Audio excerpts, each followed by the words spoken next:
नीतीश कुमार है वो जानते हैं इस तरीके से भाजपा में जो विरोधाभास चल रहा है ये सरकार बहुत दिन चलने वाली नहीं है। इसलिए जानबूझ करके नीतीश कुमार ने ये मना किया है कि मैं मुख्यमंत्री बनना नहीं चाहता।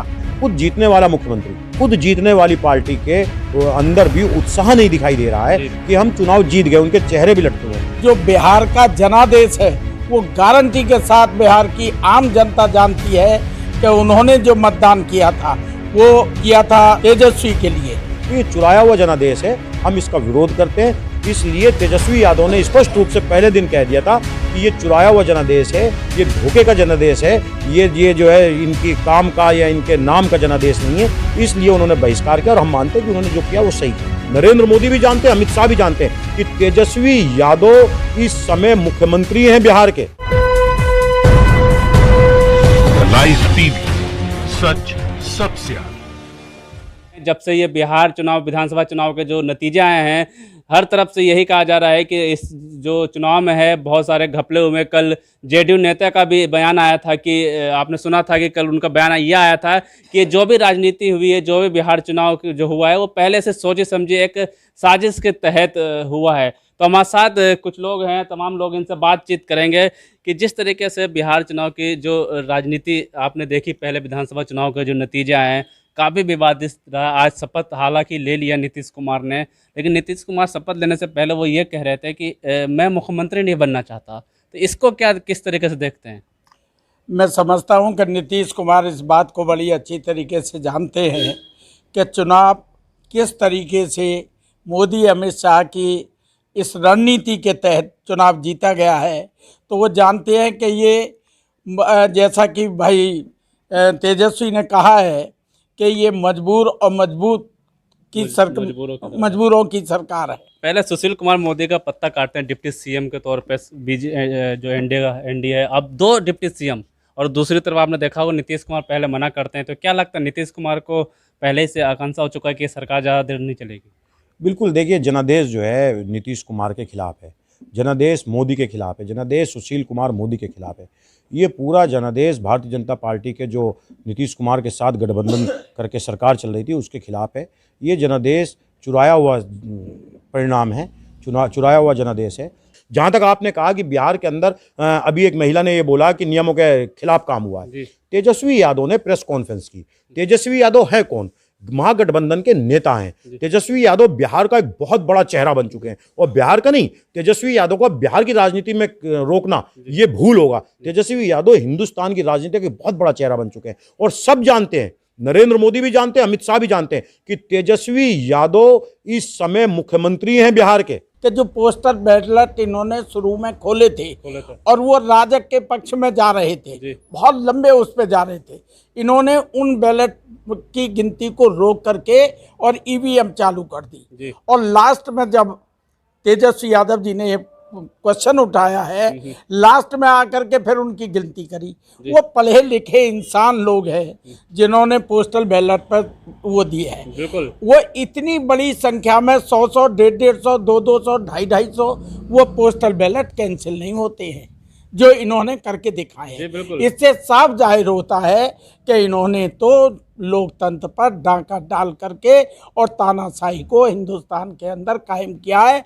बिहार की जनता को इन्होंने धोखा दिया है। बिहार की जनता तेजस्वी यादव को मुख्यमंत्री देखना चाहती थी और उन्हीं पर विश्वास है, और आज भी बिहार की जनता को तेजस्वी यादव पर विश्वास है, उस महागठबंधन पर विश्वास है जो महागठबंधन तेजस्वी जी ने बनाया था। 130 सीट उनकी 1 नंबर से आ रही थी। उस तेजस्वी यादव ने प्रेस कॉन्फ्रेंस करके कुछ सवाल इलेक्शन कमीशन ऑफ इंडिया से किए। पहला सवाल उन्होंने नियम दिखाया कि आप मतपत्र की गिनती नियमानुसार निर्वाचन आयोग पहले गिनेगा, सबसे पहले, और फिर उसका आधा घंटे के बाद ईवीएम खुलेगा। क्यों ईवीएम खुलने के बाद मतपत्र गिने गए? ये जो बड़ा सवाल था दूसरा सवाल ये था कि जो मतदान अभिकर्ता होते हैं, जो गिनती एजेंट होते हैं राजनीतिक पार्टियों के, हर चक्र पे उनके साइन लिए जाएंगे। उनके साइन लेने के बाद, उनकी संतुष्टि के बाद नया चक्र चालू होगा। वहां किसी के साइन नहीं लिए गए, किसी को यह नहीं पता चल रहा था कि कौन आगे कौन पीछे। और कई आरजेडी वालों से और कांग्रेस वालों से कह दिया गया कि आपको सर्टिफिकेट दे रहे हैं। और जो बीजेपी वाला हारने वाला था, नीतीश का हारने वाला था, वो चले गए थे अपने घर। फिर उन्हें बुला के सर्टिफिकेट उन्हें दे दिया गया। तो तेजस्वी के इन सवालों का जवाब मैं मानता हूं कि अब तक इलेक्शन, ये नसीम खान सवाल नहीं पूछ रहा था या गाजियाबाद का कोई कांग्रेसी सवाल नहीं पूछा था सोशल मीडिया के माध्यम से, ये तेजस्वी जैसा बड़ा लीडर सवाल पूछा था इलेक्शन कमीशन की तरफ से। अब तक उन सवालों के जवाब ना आना, ये मानते हैं कि इलेक्शन कमीशन और नरेंद्र मोदी और अमित शाह की तिगड़ी ने मिलकर के इस बिहार के चुनाव का हाईजैक किया। कि ये तो जो नीतीश कुमार हैं वो जानते हैं कि इस तरीके से भाजपा में जो विरोधाभास चल रहा है, ये सरकार बहुत दिन चलने वाली नहीं है। इसलिए जानबूझ करके नीतीश कुमार ने ये मना किया है कि मैं मुख्यमंत्री बनना नहीं चाहता, जबकि वो जानते हैं इस बात को। जो बिहार का जनादेश है वो गारंटी के साथ बिहार की आम जनता जानती है कि उन्होंने जो मतदान किया था वो किया था तेजस्वी के लिए, आरजेडी के लिए। उन्होंने मतदान इनके लिए नहीं दिया था, इनको तो नकार दिया था प्रदेश की जनता ने, और इसीलिए नीतीश कुमार जानबूझ करके मना कर रहे हैं। MVM यानी कि मोदी वोटिंग मशीन, अब ये EVM नहीं रह गई, अब ये MVM है, यानी कि मोदी वोटिंग मशीन के द्वारा चुराया हुआ जनादेश है। इसको नीतीश कुमार जानते हैं और ये दिखाई भी दे रहा है। पहली बार देश के अंदर एक चुनाव परिणाम आने के बाद चुनाव जीतने वाले लोगों के लिए कोई लहर, कोई उत्साह नहीं दिखाई दे रहा है। और ये विपक्षी पार्टी भी हैरान है कि ये कैसे हो गया। और खुद जीतने वाली पार्टी के अंदर भी उत्साह नहीं दिखाई दे रहा है कि हम चुनाव जीत गए। उनके चेहरे भी लटके हुए हैं। खुद जीतने वाला मुख्यमंत्री 15 साल नहीं, इस देश की सत्ता पर, राज्यों की सत्ता पर कोई 50 साल भी रहे और वो बार बार चुना जाता रहे और वो ये कहे मैं थक चुका हूँ, ये कह ही नहीं सकता।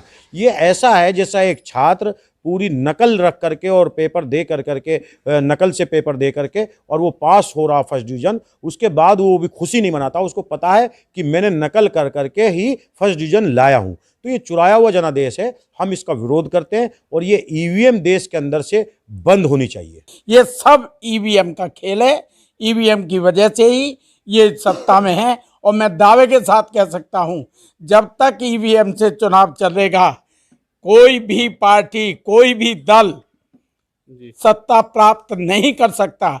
मैं तो कहना है कि सभी दलों को, सभी संगठनों को मिलकर के इसका विरोध करना चाहिए और EVM का बहिष्कार कर देना चाहिए। अगर सच मायने में लोकतंत्र को इस हिंदुस्तान में जिंदा रखना है तो ये EVM का बहिष्कार होना चाहिए। अच्छा, जिस तरह से तेजस्वी ने इसको बायकॉट किया है शपथ ग्रहण को, तो इस चीज़ को कैसे देखते हैं आप? बिल्कुल, देखिए, एक जो बायकॉट करने की एक वजह है क्योंकि पूरा बिहार इस टाइम हैरान है। मीडिया नहीं दिखा रही है।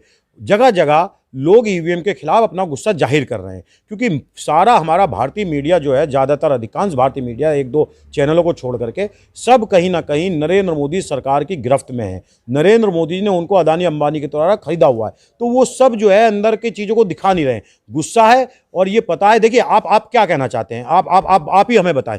क्या आप तो बिहार खुद गए थे? क्या नीतीश कुमार की रैली के अंदर भीड़ थी? क्या नीतीश कुमार को लोग मंचों पे से किसी ने पत्थर फेंका? देखा नहीं है। योगी आदित्यनाथ जो उत्तर प्रदेश की बात को लेकर के वहां गए थे स्टार प्रचारक बनके, उनको गाली और अपशब्द तक कहे गए हैं। नीतीश कुमार को क्या पूरे देश ने नहीं देखा? मंच पे से कह रहे भाग जाओ यहां से, हमें वोट मत दो लेकिन शोर मत बचाओ। पूरा का पूरा जनादेश, पूरा का पूरा समर्थन नीतीश कुमार के खिलाफ था और ये जनता का चुराया हुआ जनादेश है। इसलिए तेजस्वी यादव ने स्पष्ट रूप से पहले दिन कह दिया था कि ये चुराया हुआ जनादेश है, ये धोखे का जनादेश है, ये जो है इनकी काम का या इनके नाम का जनादेश नहीं है। इसलिए उन्होंने बहिष्कार किया और हम मानते हैं कि उन्होंने जो किया वो सही किया। अच्छा, एक खबर आ रही थी कि जो चुनाव आयोग, जो तेजस्वी प्रताप यादव जो है, ये लगातार कह रहे थे कि रिकाउंटिंग हो कुछ सीटों पर। तो चुनाव आयोग से खबर भी आई थी कि रिकाउंटिंग कराई जाएगी, लेकिन उन्होंने कुछ समय मांगा चुनाव आयोग ने, और समय मांगने के बाद फिर शपथ ग्रहण कर दिया जाता है। तो इसको कैसे देखते हैं आप? देखिए, ये शपथ ग्रहण करना, जल्दबाजी में शपथ ग्रहण करना, वो जानते हैं, जैसा कि मेरे भाई अभी नसीम भाई ने कहा कि चुराया हुआ जनादेश है, जनता का आदेश नहीं है। और अभी तो आप देखते जाइए, हिंदुस्तान में 2 मीडिया काम कर रहे हैं, एक गोदी मीडिया काम कर रहा है और एक आप जैसे पोर्टल काम कर रहे हैं।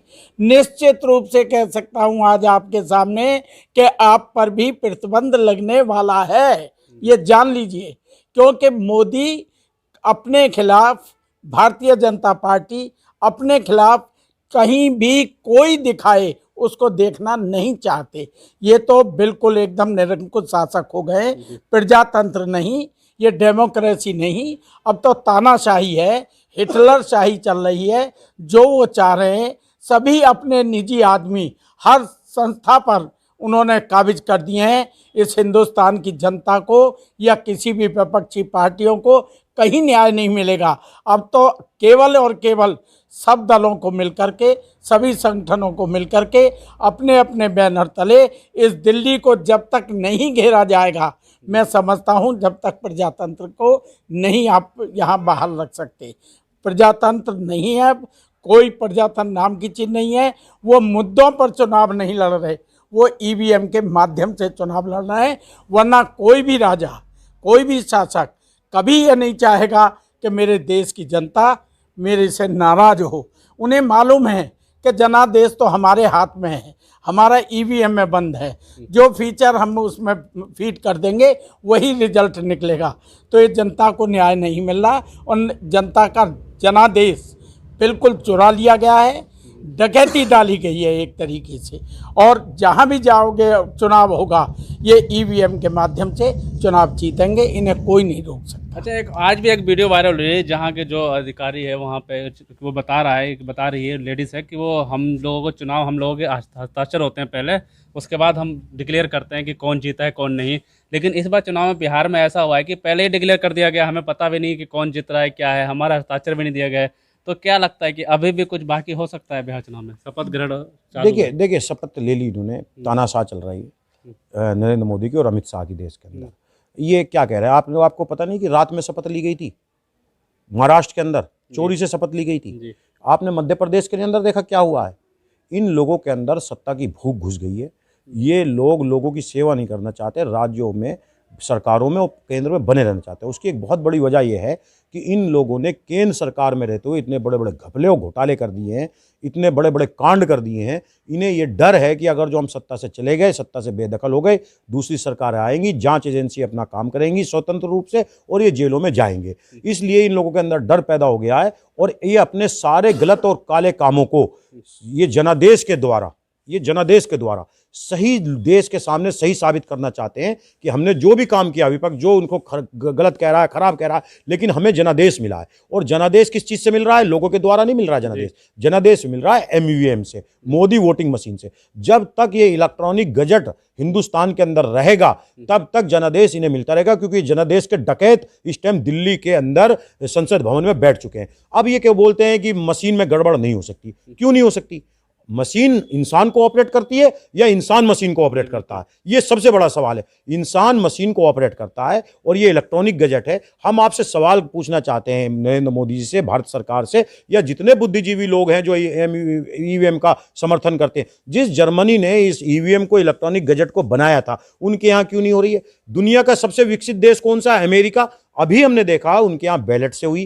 अगर लोकतंत्र की मजबूती के लिए, लोकतंत्र के एक एक पायदान पे विश्वास रखने के लिए हम ये कहते हैं काउंटिंग 2 दिन नहीं 10 दिन भी चले तो 10 दिन नहीं 1 महीना चलाना चाहिए। लोगों को लोकतंत्र की प्रक्रिया पे विश्वास बने रहना चाहिए। उसके लिए हमें कुछ भी करना पड़े। ये इलेक्ट्रॉनिक वोटिंग मशीन, आज दुनिया के सारे विकासशील देश बैलेट पे काम कर रहे हैं और आप इस इलेक्ट्रॉनिक मशीन पे काम कर रहे हैं। और अब तो बहुत सारे बुद्धिजीवी, एक बेल के इंजीनियर ने एक डेमो बना करके अभी दिखाया है कि 8 वोट फला पार्टी को, 10 वोट फला पार्टी को दिए, 2 वोट उसको दिए बीजेपी को। जब रिजल्ट पे डालते हैं तो 10 वोट बीजेपी के आ जाते हैं।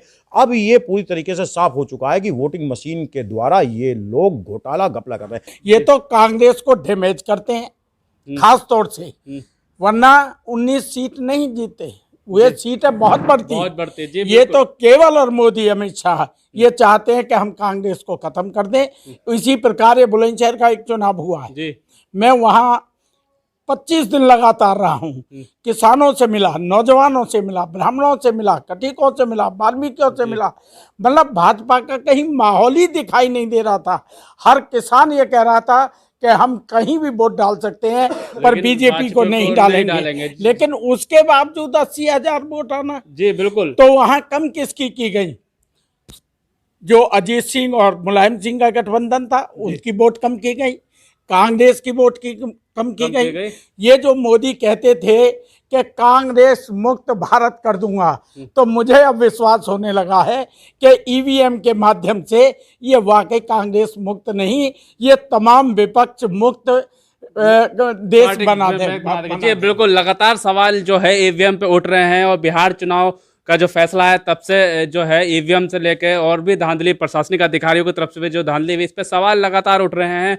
हालांकि आज शपथ ग्रहण कंप्लीट हो चुका है। नीतीश कुमार ने आज 7वीं बार जो है सीएम मुख्यमंत्री पद के लिए शपथ लिया। उनके साथ 14 मंत्रियों ने भी शपथ लिया है। आप हम के 1, वीआईपी के 1 और 5 जो है जेडीयू के और 7 जो है वो बीजेपी के जो है मंत्रियों ने शपथ लिया, जिसमें जो 2 डिप्टी सीएम भी है। तो सवाल अभी भी है कि विपक्ष जो है महागठबंधन जो है तेजस्वी प्रताप ने इसमें बाइकआउट कर दिया पूरी तरीके से। उनका साफ तौर पे यही कहना था कि जो किसान मजदूर जो वहाँ के लोग हैं उनका नहीं सुनी गई। जिस तरीके से ये चुनाव में धांधली करके जीते हैं, ये एक जो है जनता को धोखा दिया है भारतीय जनता पार्टी ने। अभी भी देखते हैं कि क्या, अब तो शपथ ग्रहण हो चुका था, अब देखते हैं कि कितने दिन तक ये सरकार चलती है या फिर से अब 5 साल जो बिहार की जनता को अब इंतजार करना पड़ेगा फिर से। लाइव टीवी, सच सबसे आगे।